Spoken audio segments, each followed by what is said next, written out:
everyone, welcome back. In today's video, we're going to continue our discussion of constraints, specifically the constraints for ropes and cables.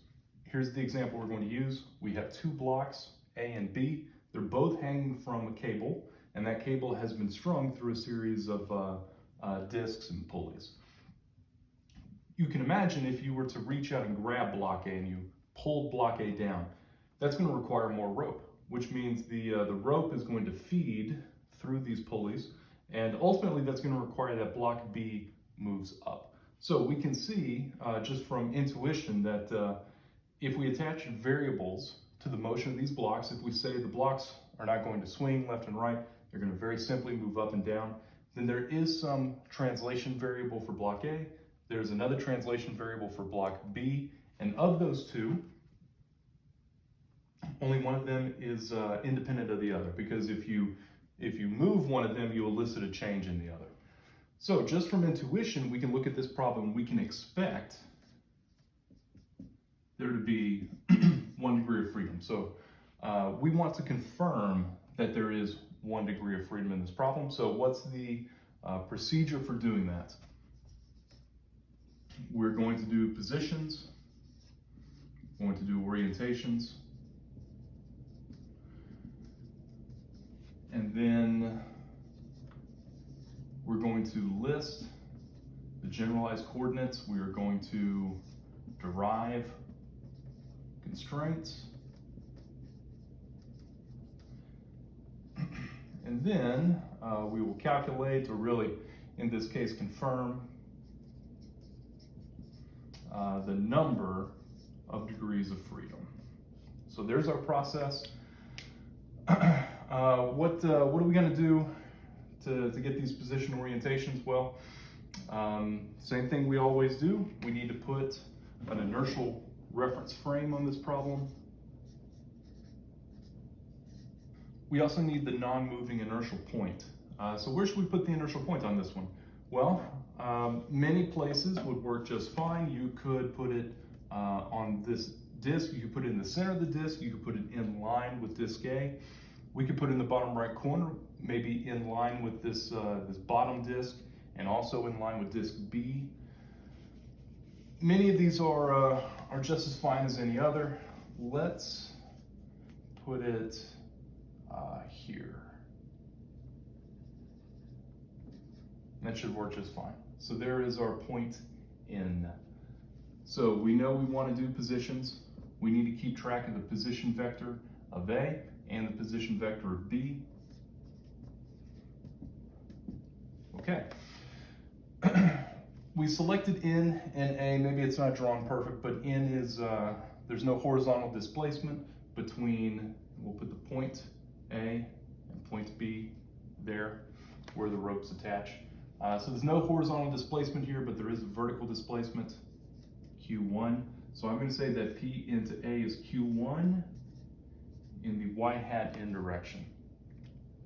Now currently the way the diagram is drawn, block A is above point N, which means the numerical value of Q1 is currently positive. You can imagine a situation where these distances worked out. Block A could drop all the way down below point N, in which case the numerical value of Q1, in that case it would just be negative. So this description of Q1 y hat n, this description works fine. Next, position vector from N to B. Well, there is some horizontal distance here. This distance is fixed, so let's just call that L1. This is L1 x n. Erase that now, you've got it in your notes. And then this next one is Q2. So plus Q2 y hat n. All right.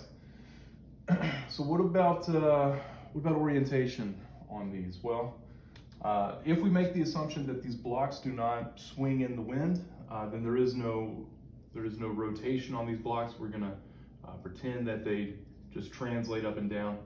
And for now, in this video, I'm going to do a shorthand where I just do this and I do A frame, B frame. please do not do that on homework or exams. I'm going to ask that anything that you turn in, you go ahead and make very clear x hat A, y hat A, x B, y B.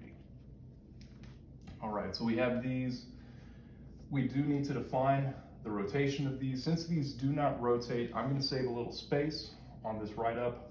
I'm going to say that xn and xa and xb are all like this. Yn, ya, yb. Okay, and that's fine for the diagram. And then once you have this diagram done, what do you need to do? You still need to give me the definitions for the definition of these frames. So for example, let's just do A frame. XA equals XN, YA is YN ZA, ZN. Okay, and that, for this problem, that would define your rotation from N to A. Do the same thing for the B frame. Please show that to me very clearly for the for exam and homework. Okay, so we've gotten position, we've gotten orientation taken care of. You've got all that written in your notes. Next, list the generalized coordinates. If you look, well, the two frames didn't rotate, so there's no angles. And then we had a translation Q1 and another translation Q2. So we're looking at two generalized coordinates, Q1 and Q2. Okay, so this is back to our first discussion on intuition, right? We said that clearly this rope is the connection between these two translations. When I pull down on A, it's going to make B move up.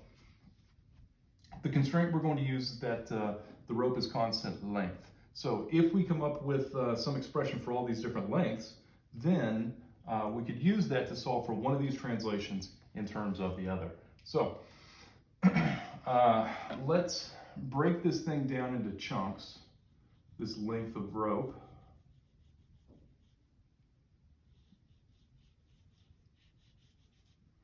Okay, we can take U out, and let's put Q1 back up here. All right. Some of these lengths of the rope, they don't change. We could call this length of rope L2. We could call this length of rope L3. There's going to be some amount of rope that is in contact with the top of this disc. We could call that L4. The length of rope in contact with the next one, L5, L6. All of those lengths do not change. The lengths that do change are going to be this bit of rope and this bit of rope. So how do we find those lengths? Well, we already have Q1 and Q2. So it's ideal that we don't add new ones. We would really like to not have to say Q3, Q4, because now we have 4 generalized coordinates and we're going to have to do something, to get rid of all those. What we can do instead, though, is we can say, okay, let's do another variable. Let's say that the whole length from the top to the bottom, what if that whole length is L7, and then this whole length is L8. All right, so what's our constraint equation then? The length of the rope is something. So L of the rope, whatever it is, it's some constant number. And then just take all of the different pieces and add them into this equation. So remember, L1 was this fixed length back when we were doing position vectors. All of these other L's though, 2, 3, 4, 5, 6. So L2, L3, L4, L5, L6, plus, and here's the interesting part, this height, and then if we take out the Q1, we're going to be left with this bit of rope. So L7 minus Q1.